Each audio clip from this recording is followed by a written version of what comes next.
Good morning. Welcome back to the Signature Movement. It's your girl Tanya D. Floyd doing my regular old get back, in peace and harmony with myself, sipping my brew, catching my rays. So,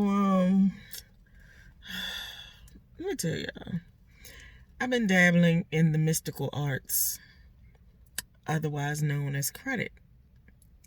It's kind of a magic trick how they do the thing. Sleight of hand, and just let me tell you. So I've been online researching vehicles because in the near future I was going to get a vehicle. I really should have done it by now, but the millennials and the mortgage thing so anyway, I was like, I need to be ready. So I got all the information, and for like days and nights and 2 a.m and 4 a.m, and I get obsessive about certain things and I need it done right. I can't explain it, and I'm not sorry for it. It just is. So I was obsessing over this, and I found a car online that I thought I might want. And the price was right, the mileage was right, everything was great. So I got in touch with a dealer who was offering it. You know how you go online and you see those sites where they offer you like, this is a great deal, it's so much under market value, this is a fair deal, this is a bad deal, it's over market, blah blah blah. It's like buying a house too. Nobody wants to sell their product under market value, but they'll take a reasonable offer if you make one. So I kind of go toward those kind of sites because I want to know how it compares to market value. So I found this one that was pretty fair. It wasn't great, it wasn't good, it was fair. But the mileage and the age were right, so I was going to, go deeper with that one. Like, if not really ready, but I could do this. So I talked to the dealership, and the guy was like, well, I got you approved, but they only going to give you this much. If you bring the rest, then, we can have you out of here. And I'm like, you want me to bring a down payment? I don't do that. I don't remember the last car I bought with a down payment.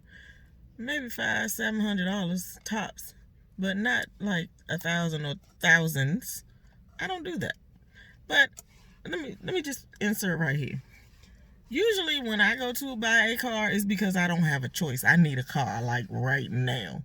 I don't like buying cars. I don't even want to go buy a car because it's, again, with the depreciable assets thing, I've never really cared about that more than I do now. But I just have a thing about, you go buy a car in advance, it's like planning to get pregnant. I'm just not that kind of girl. I never thought about it, never did it, because I'm living my life out here. That ain't really on my plate. So I'm living my life. I'm not really looking to buy a car if I have a car. I don't just upgrade because I want to upgrade. That ain't me. So I never really went to a car dealership and said, you know what?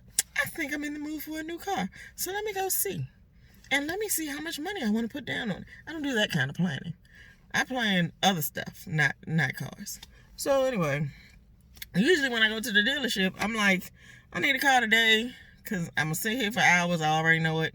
That's all the time I really got for y'all. So I'm not going to come back tomorrow. I'm not going to come back next week. I'm going to just say never mind and figure something else out. So let's make this happen right now, please and thank you. That's kind of how I go to a dealership. So I talked to this guy pretty much the same way. And he was like, well, if you bring these thousands of dollars, we can get you out of here.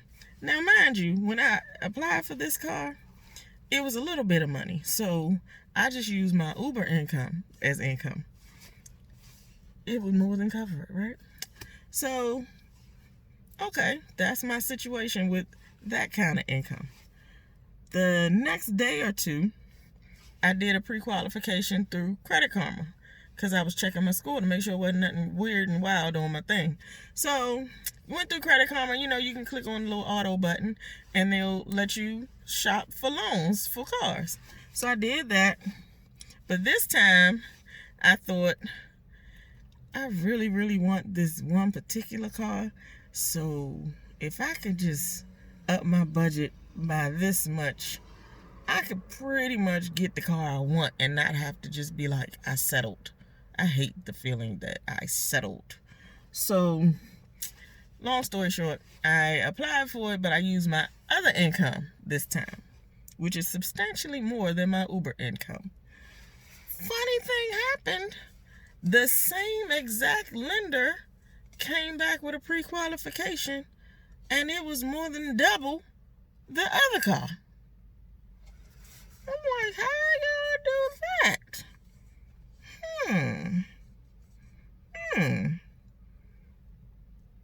So I started playing around with this idea. And I went through the link they told me, if you're going to shop with us without pre-qualification, here approved, dealerships, blah, blah, blah, find your car, and X, Y, and Z. So I clicked on the one I liked. And it said, nah, this deal won't work unless you bring $3,000 more to the table, similar to the first offer. I said, I ain't doing that. So then it said, nah. I clicked through a few, and it was like, nah, you need to bring this much, or you need to decrease the number of months you're going to finance, or just change something about the formula so that this deal can work. But either way, it always added up to me coming out of my pocket right now today with thousands of dollars, and I'm not doing that. So, funny thing happened. I got another pre-qualification, but it sounded too good to be true. This one didn't even give me a cap. They just said, what you want? And I clicked on what I wanted, and it said, okay, you can have this car for $300 down. This is going to be your note. This is your interest rate. And what else would you like to do today? And I was like, really? The disparity, though. And then, I got to thinking, like, what the heck is really happening here? What's up with these scores and all of that? But check it out. I got a letter yesterday from the first company. They said, these are the factors that went into our credit decision, and this is your score. The second, it's technically the second company, because the first company gave me two numbers. But the second company I went to sent me something this morning in my little secure mailbox, and I clicked on it, and it also used the same exact credit bureau to score me. But you know what difference there was? My score was 33 points higher with this company's letter than it was the day before with that company. Where them 33 points come from overnight? I ain't did nothing. Haven't changed a thing. Where the points come from? So, me. I'm like, what did I change? The only thing different that I added was another income. So you mean to tell me out here in these streets, these credit bureaus are incorporating your income in your credit score without you knowing it? You know how they always say it's a proprietary method that they use to score you, FICO this, and somebody uses something else. They'll never tell you what it is or what it... You notice on your credit report, you got a section for employment, you got a section for addresses, and you were like thinking it was for verification purposes. So when you log in somewhere, they ask you if you ever owned this car, if you ever lived at this address, have you ever worked for this company, but it's in the formula. Can't be nothing else. They've been using your work status, who you work for, like is it a reputable company, how long you been there. All of that's part of your formula, but they not telling you. Tell me I'm wrong. Like my friend Juan always say, if I'm wrong, I'll apologize. I swear. Just, how is it that who you work for and how much you make can make that much of a difference? 33 points literally the same day I applied for both of them. Why are they different? Why is it the same credit bureau? Why is the score different? Somebody tell me that. Help me understand. All I changed was my income. Period. Point blank. And now they want to play nice with me. Oh yes, we can give you this much, a whole lot, give you a whole lot of money. Give us $300. You ain't even got to pay your taxes and tax. Now, I will say, if you're going to buy a car, you want to pay your taxes and tax up front, because why would you want to finance it for 60 months with the interest on it? It's a one-time fee. Just pay it. It's like $1,500 maybe, or it's probably less on a real car that you would want, but, cars that I like, $1,500 or so should cover it. But if you can't, don't worry about it. just don't look at it down the line, because, you know, you start getting sick when you think about how much that interest add up to over them 60 months. And at the end of 5 years, you done paid way more than you ever want to pay on something that was only $1,500 that day. Don't look at it. I'm telling you, don't stress yourself out. Do what you can do today. Worry about the rest later. That's how I live my life. I don't know about you. But, I mean, and that's another thing. Speaking of, let's pause and go to the sidebar over here, because you know how I do it, get off the track. Y'all stop listening to these financial experts out there telling you how to live your life, because the one person I'm thinking about that told you not to buy a bunch of toilet paper, where they at right now? They probably don't even buy their own toilet paper. But I bet you they got some. You at the store trying to find some. Trying to tell y'all, stop listening to these people who live like you want to live, and listen to some of the ones that live like you live today. That's going to help you find some solutions for today, because later on ain't here yet. So anyway, yeah, all this toilet paper madness, I can't with y'all. I go to the store once every 3-4 months for toilet paper, and I buy the big pack. It's like 48 triple rolls or something crazy like that. They sit in the closet downstairs. I got 3 bathrooms, and it's 5 people in my house. We got visitors sometime and all that. Come on, stop playing.